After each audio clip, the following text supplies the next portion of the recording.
Hello viewers, இன்னைக்கு நம்ம பார்க்க போறது One Piece episode 397.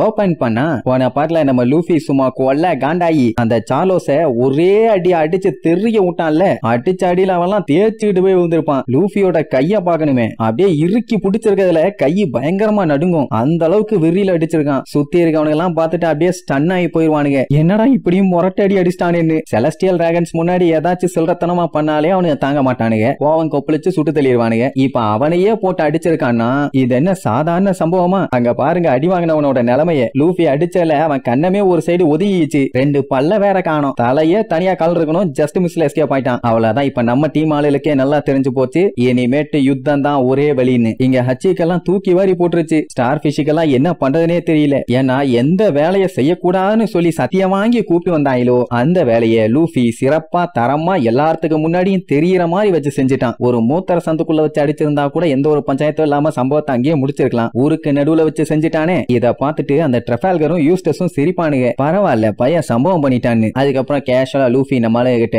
சரி கைஸ் ஒரு வெறியில அடிச்சிட்டேன், எப்படியும் இவனை அடிச்சதுக்காக நேவி அட்மிரல் வார்ஷிப் எல்லாமே வரத்தான் போகுது, எல்லாம் ரெடியா இருக்கீங்களான்னு கேட்பான். அப்ப ஜோரோ சொன்னதா ஹைலைட். ஃபர்ஸ்ட் அவனை நான் வெட்டலான்னு சொல்லி ரெடியானேன், ஆனா அதுக்கு முன்னாடி நீ வந்து பஞ்ச் பண்ணிட்ட. சரி பரவாயில்ல பாத்துக்கலாமா. இங்க ஹச்சிக்கு புல்லட் அடிபட்டு பைய பேனு கிடப்பானே தவிர இன்னும் சாகல. அவன் நம்மளால பார்த்து தெளிவா சொல்லிடுவான், இதுக்கப்புறம் தான் உங்களுக்கு பெரிய பஞ்சாயத்தே ஸ்டார்ட் ஆக போகுது, சீக்கிரமா இங்க இருந்து போங்கன்னு. ஆனா நம்ம இழிச்சுக்கிட்டே சொல்லுவா, அதுக்கெல்லாம் ஒண்ணும் பண்ண முடியாதுப்பா, லூஃபி எப்பவுமே அப்படித்தான், ஃப்ரெண்ட்ஸுக்கு ஒண்ணுனா உயிரை விட்டுருவான் அப்படின்னு கேஷுவலா சொல்லுவா. எல்லாருமே இப்ப சண்டைக்கு ரெடியா இருக்காங்க. ஏன் அப்படி பண்ணா எதுக்கு பண்ணான்னு எதுக்குமே பயப்படல. இப்ப இவங்களுக்கு என்னன்னா கேமியா எப்படியாச்சும் காப்பாத்தணும். ஆனா அவ கழுத்துல அந்த காலர் போட்டிருக்காங்க. கண்டிப்பா அது பேக் ஸ்டேஜ்ல தான் எங்கேயாச்சும் வச்சிருப்பானுங்க, தேடி கண்டுபிடிச்சிடலாங்கிற மாதிரி பேசிக்குவானுங்க. ஏன்னா அவ கழுத்துல இருக்க காலரை மட்டும் எடுக்கலன்னா அதுக்கப்புறம் அது அவளுக்கு பெரிய பிரச்சனையா மாறிடும். இங்க ஹச்சியும் ஸ்டார் பிஷும் தேம்பி தேம்பி அழுதுட்டு இருப்பாங்க. இனிமேட்டு உங்களை யாரா காப்பாத்துவா, இப்படி ஒரு பிரச்சனையை பண்ணிட்டீங்களான்னு. அதே நேரம் அந்த சார்லோஸோட அப்பாவும் தங்கச்சியும் பார்த்துட்டு செம்மையா ஷாக் ஆயிருவாங்க. ஏன்னா அவன் அவங்க அப்பா கூட இது வரைக்கும் அடிச்சது இல்ல, ஆனா இவனுக்கு அடிச்சிருக்கானுங்க. எவ்வளவு தைரியம் இருந்தா ஒரு சாதாரணமான ஆளு நீ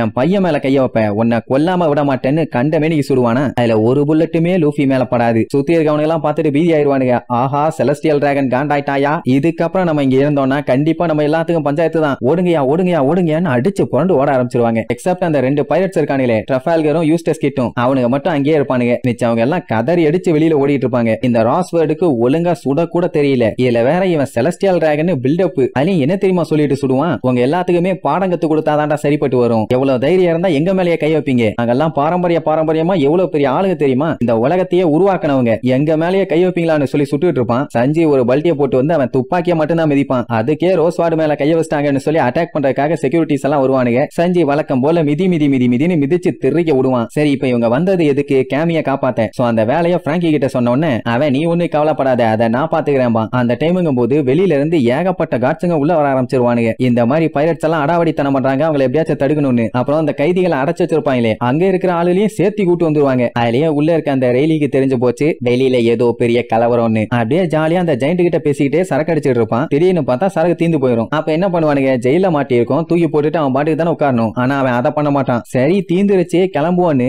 ஏதோ சுற்றுலாவுக்கு வந்துட்டு போறவன் மாதிரியே பேசிட்டு இருப்பான். அங்க சண்டை போறவனுங்க எல்லாம் கொஞ்சம் ஓவரா வாய் பேசுவானுங்க. அந்த லூசு மீனை லூசு பயலுக தான் காப்பாத்துவானுங்க அப்படி இப்படின்னு. லூஃபி ஜோரோ சஞ்சினி எல்லாம் போட்டு பொல காட்டுவானுங்க. அதுலயும் நம்ம ஜோரோவெல்லாம் மொத்த பேரும் சேர்ந்து ரவுண்ட் கட்டுவானுங்க. அவன் அப்படியே ஒரு சுத்துவான், எல்லாம் காத்துல பிளைங்ல போவானுங்க. இங்க இந்த பிராங்கி பையன் எப்படியாச்சும் போய் கேமிய காப்பாத்தலான்னு ட்ரை பண்ணுவான். ஆனா அவனை ஏகப்பட்ட பேர் வந்து அட்டாக் பண்ணிட்டு இருந்தவன அவங்கள சமாளிக்கிறதே பெரிய வேலையா இருக்கும். இப்படி சண்டை நடந்துட்டு இருக்கதெல்லாம் பார்த்த ரோஸ்வர்டுக்கு செம்ம காண்டாகும். அந்நேரம் பார்த்து நம்ம நமிய ஒரு 4 பேர் வரட்டுவானுங்க. அடே எவனாச்சும் காப்பாத்துக்கடான்னு கத்திட்டே உடனே கால் தடிக்கி விட்டு அடிச்சு புரண்டு போய் அங்க இருக்க சீட்டுக்கு நடுவுல விழுவாளா. ஆமா என்னாச்சு அவளுக்குன்னு அப்படியே எட்டி பாப்பானுங்க. முடியாம முக்கிட்டு இருந்தவ என்னடா கண்ணுகளா தண்டருக்குள்ள உள்ள மாட்டி சாவ வந்துட்டீங்களான்னு சொல்லி தண்டர் போல்ட் டெம்போன்னு சொல்லி இடிய டைரக்டா அவனுங்க மேல இறக்குவா. அவளதான் அங்கேயே பொசுங்கிடுவானுங்க. இப்படி அடுத்தடுத்து அவங்க ஆளுங்க அடி வாங்கிட்டு இருக்கத பார்த்த உடனே ரோஸ்வார்டால தாங்க முடியல. காண்டாயி பயங்கரமா முக்கிட்டு தான் கிடப்பான். ஏன்னா அவன் எந்த பக்கம் திரும்பினாலும் நம்ம ஆளுங்க அவங்க ஆளுகளை போட்டு அடின்னு வளைச்சு அடிச்சுட்டு இருக்கானுங்க. ஒரு அடி கூட திருப்பி அவங்களை அடிக்க முடியல. ஓ கடைசியில என்னையவே எதிர்த்துட்டீங்களான்னு வேற கேட்டுட்டு இருப்பான். லூஃபி அவங்க ஆளுங்க ஆளுகளுக்கு எல்லாம் ஓங்கி ஒரு மிதிய போட்டுட்டு கேமி ஒண்ணு விற்பனை பொருள் இல்ல,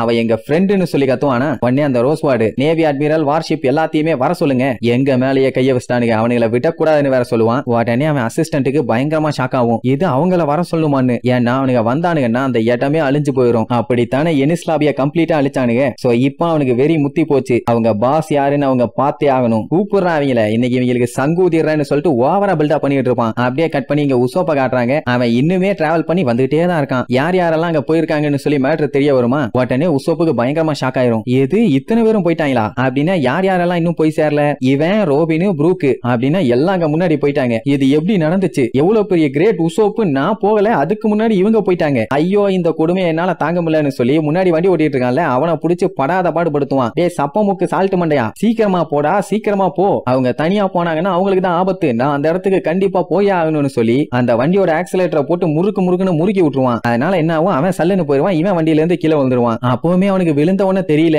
ஆஹா என்ன அருமையான ஸ்கை, என்ன ஸ்கைய திடீர்னு இப்படி அந்தரத்துல இருந்து பாக்குற மாதிரி இருக்குன்னு அப்படியே பாப்பான். அதுக்கப்புறம் தான் தெரியுது கீழே வந்துட்டு இருக்கான்னு. ஐயோ நான் இவ்வளவு ஹைட்ல இருந்து விழுந்து சாக போறேன், நான் செத்ததுக்கு அப்புறம் என் பாடியா கலெக்ட் பண்ணிக்கங்கடான்னு கத்திட்டே விழுவான். நல்ல வேலை அதுக்குள்ள ரோபின் கையை போட்டு அவனை காப்பாத்திடுவான். வண்டியை ஓட்டுறவன், டேய் அதான் போயிட்டு இருக்கல ஏன்டா அவசரப்பட்டு குதிச்சாமா, டே மூலகட்ட மூதேவி வெட்டியா பேசிட்டு இருக்காம போய் தொலைடாமா. அங்க மேல இருந்து ரோபின் பார்த்துட்டு நீங்க ரொம்ப வேகமா போறீங்க, எங்களுக்கு இந்த வேகம் பார்த்தாது, நாங்க போயிட்டு வரோம் பை பைன்னு சொல்லிட்டு சல்லுன்னு போவா. அடுத்து ப்ரூக்கோட வண்டி சல்லுன்னு போகும். சோ இப்போ உசோப்பு தான் கடைசி. அட பாவிகளா, ஃபர்ஸ்டா போக நினைச்சேன், நீ கடைசியில தள்ளி விட்டீங்களா, வீணா போனவங்களான்னு புலம்பிக்கிட்டே வருவான். அப்படியே கட் பண்ணி அந்த ஆக்ஷன் நடக்கிற இடத்த காட்டுறாங்க. எல்லாம் பதறி அடிச்சு வெளியே ஓடி வருவாங்கல்ல, அவங்க சொல்லிட்டே தான் வருவாங்க, இந்த மாதிரி உள்ளுக்குள்ள செலஸ்டியல் டிராகன்ஸ் எல்லாம் மாட்டிட்டாங்க, பைரட்ஸ் எல்லாம் பெரிய பிரச்சனை பண்ணிட்டு இருக்காங்க, இன்னும் கொஞ்ச நேரத்துல நேவி ஹெட் குவார்டர்ஸ்ல இருந்து வார்ஷிப் எல்லாம் வரப்போகுது, நம்ம உயிரை காப்பாத்தணும்னா இந்த இடத்தை விட்டு ஓடி ஆகணும், ஓடுங்கடான்னு பிச்சுக்கிட்டு ஓடுவாங்க. ஆனா அங்கதான் ட்விஸ்ட் என்னன்னா, மெரைன் ஆளுங்க அங்க ஆல்ரெடி வந்துட்டானுங்க, அதுவும் பெரிய சைஸ் கன் எல்லாம் வச்சு அந்த மொத்த பில்டிங்குமே ரவுண்ட் கட்டியாச்சு. ஏதோ ஒரு அட்மிரல் வெளியில நின்னுட்டு இருக்கான், ஆனா எவன்னு தெரியல. இங்க மக்கள் எல்லாம் பதறி அடிச்சு ஓடிட்டு இருக்கும் போது பொண்ணுகளை வாங்கணும்னு ஒரு கிழமை இருந்தானே, அவன் கையில அவன் காசை பொட்டலமா வச்சுக்கிட்டு புலம்பிக்கிட்டே ஓடுவான், நான் என் அடிமைக்கு காசை கொடுத்துட்டேன் ஆனா அடிமை இல்லாம போறேன்னு. அப்ப அவன் நேர போய் இந்த ரெயிலி மேல இடிச்சிட்டு, ஏன்டா கண்ணு தெரியல ஆப்போசிட் சைட்ல ஓடி வர்ற கொய்யாலன்னு சொல்லிட்டு அவன் பாட்டுக்கு போயிருவான். கண்ணா உன்ன மாதிரி ஆளுகள்லாம் மத்தவங்களை வாங்கறதே வேஸ்ட், அண்ட் உங்ககிட்ட பணம் இருக்கிறதும் வேஸ்ட்,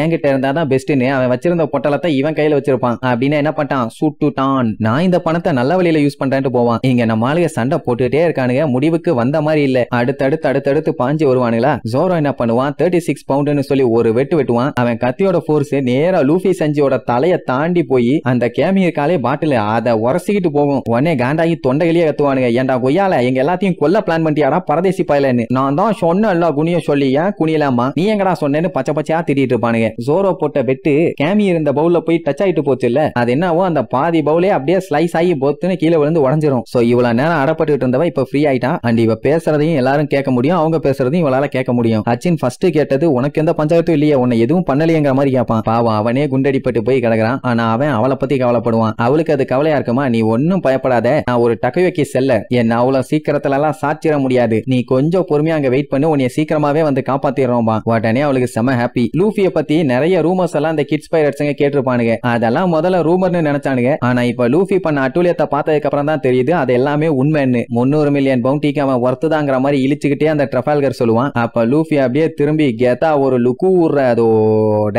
இவங்க 3 பேருமே அந்த ஆக்ஷன் நடக்கிற இடத்துக்கு வேகமா வந்துகிட்டு இருக்காங்க, எப்படியாச்சும் சீக்கிரமா போய் கேமிய காப்பாத்தணும்னு. ஆனா பக்கத்துல வந்ததுக்கு அப்புறம் தான் தெரியுது அந்த இடமே பயங்கர கலவரமா இருக்குதுன்னு. அப்படின்னா என்ன அர்த்தம், நம்ம பயலுக அங்க சேட்டைய ஆரம்பிச்சிட்டானுங்க. மக்கள் கூட்டம் எல்லாம் கடலல மாதிரி தெரிச்சுக்கிட்டு இருக்குதே. இவங்களுக்கு இப்ப இருக்கிற ஒரே ஒரு ஆப்ஷன், ஒண்ணு மேல இருந்து குதிக்கணும், இல்லன்னா கொண்டு போய் அப்படியே கிராஷ் பண்ணும். சோ ஏதாச்சும் பண்ணுங்க, உசோப்பு பயங்கரமா பதற ஆரம்பிச்சிருவான். என்னடா பொசுக்குன்னு இப்படி சொல்றீங்க, நான் அதுக்கெல்லாம் ரெடி ஆக வேண்டாமா, பேசாம கிடங்கம்மா. அவங்க பாட்டுக்கு போவாங்க. எப்பா ஆக்சன் ஹவுஸ்ல எல்லாத்துக்கும் டிசீஸ் வந்துருச்சாபா, அதனால வட்டியை திருப்புங்க, அப்புறமா பொய்க்கலாட்டு சபாலிப்பான். இவன் சொன்னா எவன் கேட்பான். சோ என்ன பண்ணுவானுங்க, நேரா ரோபின் இருக்கிற வண்டியை ஆக்ஷன் ஹவுஸ்க்குள்ள விட்டுருவாங்க. ரோபினுக்கு தான் எந்த பஞ்சாயத்து இல்லையா, எவ்வளவு ஹைட்ல இருந்து குதிச்சாலும் அசால்ட்டா லேண்ட் பண்ணிடுவா. அவ ரெக்கைய உருவாக்கி அப்படியே பிளைங்ல லேண்ட் ஆயிருவான். அடுத்தது ப்ரூக் அவன் மேல இருந்து ஜம்ப் பண்ணிடுவான். அவனுக்கு தான் எங்க இருந்து விழுந்தாலுமே ஒன்னும் ஆகாதே, என்ன லேண்ட் ஆகிறேன்னு சொல்லி அங்க தடுக்கி விட்டு விழுவான். சாப்பர் உடனே மில்க கொண்டு வந்து கொடுப்பானா. வாவ் சூப்பர், என்னுடைய எலும்புகளுக்கு உறுதியை அளிக்கும் மில்க், அத ஒரே கல்ப்புன்னு சொல்லி அப்படியே லபகன்னு குடிச்சிட்டு, எனக்கு போன்ஸ் மட்டும் தான்டா இருக்கு, அதுக்கு கால்சியம் இருந்தா போதும்டான்னு பளிர்னு மின்னுவான். எவ்வளவு கலவரம் இருந்தாலும் இவன் சேட்டை அடங்கல. லேட்டா வந்ததுக்கு சாரிப்பான்னு சொல்லிட்டு அவன் ஸ்டைல அட்டாக் பண்ண ஆரம்பிச்சிருவான். இங்க ரோபினும் எல்லாரும் கழுத்தையும் பிடிச்சி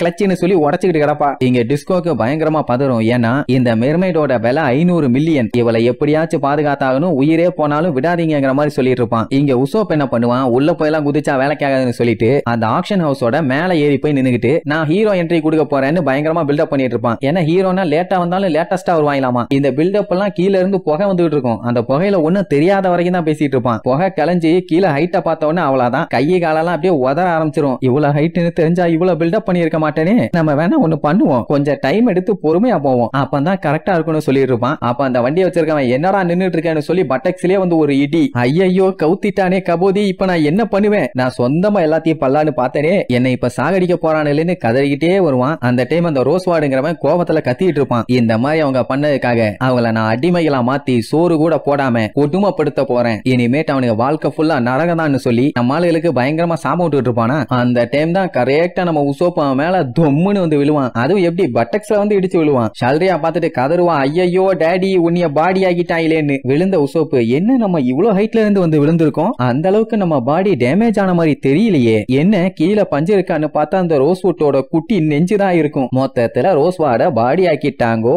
ஐயோ இந்த பைரட்ஸுங்க இன்னும் அவனுக்கு கிரைமை ஏத்திட்டே போறானுங்க, இவங்கள சும்மா விடக்கூடாதுன்னு அடுத்தடுத்து ஆளுங்க வந்துட்டே இருப்பாங்க. ஆனா நம்ம ஆளுங்க எல்லாரும் இப்ப ஒண்ணு சேர்ந்துட்டாங்கல்ல, போட்டு பொலந்து கட்டுவாங்க. இப்ப டீம்ல இருக்க எல்லாருமே வந்து சேர்ந்தாச்சு. உசோப் வந்து கேமி இங்க, அவளை காப்பாத்திட்டீங்களான்னு விசாரிப்பான். இல்ல அவ அங்கதான் இருக்கா, அவ கழுத்துல பாம்பை கட்டி விட்டுருக்கானுங்க, அதை எப்படியாச்சும் எடுத்து அவளை காப்பாத்தணும்னு சொல்லுவான். நமி அங்க பதறிட்டு இருப்பா. என்னன்னா இவங்க சீக்கிரமா அவளை காப்பாத்திட்டு இங்க இருந்து எஸ்கேப் ஆகலன்னா வார்ஷிப்பும் அட்மிரல்ஸும் இங்க வந்துருவானுங்க. அதுக்கப்புறம் எல்லாம் எஸ்கேப் ஆறத பத்தி யோசிக்க கூட முடியாது, வேற லெவல்ல வளைச்சு வளைச்சு அட்டாக் பண்ணுவானுங்க. அதனால சீக்கிரம் வாங்கலாம் பாலா. அந்த ட்ரஃபால்கர் பார்த்துட்டு, தம்பி ஸ்டார் ஹேட் லூஃபி, நேவி ஆளுங்க ஆல்ரெடி வந்தாச்சு, நீங்க ரொம்ப லேட்டும்பா. லூஃபி பார்த்துட்டு, யாரா நீ, கூட கரடி எல்லாம் வச்சிருக்கேன்பா. அவன் அதெல்லாம் கண்டுக்கிற மாதிரி இல்ல, ஏழை ஸ்டார்ட் ஆகிறதுக்கு முன்னாடியே இந்த ஆக்ஷன் ஹவுஸ் சுத்தி மெரைன் ஆளுங்க இருக்கிறாங்களாமா. ஏன்னா நேவி ஹெட் குவார்டர்ஸ் ஆளுங்க எல்லாம் இந்த ஆர்கிபெலகோல ரொம்ப சீக்கிரட்டா சுத்திட்டு இருப்பானுங்க, அதனால ஒண்ணும் பண்ண முடியாதும்பா. அப்ப அப்படியே ஆக்ஷன் ஹவுஸோட வெளியில காட்டுறாங்க. அந்த இடத்தை சுத்தி நேவி ஆளுங்க எல்லாம் கண்ணோட நின்னுட்டு இருப்பானுங்க. இப்ப அவனுக்கு அங்க விஐபிஸ் எல்லாம் இருப்பாங்கல்ல, அவங்க எல்லாத்தையுமே வெளியே பத்திரமா அனுப்பி விட்டுட்டு பைரட்ஸ்களை மட்டும் பொளந்து கட்டி பிடிக்கணும், அவ்வளவுதான். அதுக்கு தான் பயங்கரமா வேலை பார்த்துட்டு இருப்பானுங்க. அப்படியே ரொம்ப நேரமா வேலையை பார்த்து எப்படியோ எல்லாத்தையும் காப்பாத்தியாச்சு. இனி பேலன்ஸ் 3 பேரு தான் பெண்டிங். அதுவும் அந்த செலஸ்டியல் டிராகன்ஸுங்க, அவங்களையும் எப்படியாச்சும் இப்ப காப்பாத்தியே ஆகணும். அவங்களுக்கு மட்டும் ஏதாச்சும் ஆச்சுன்னா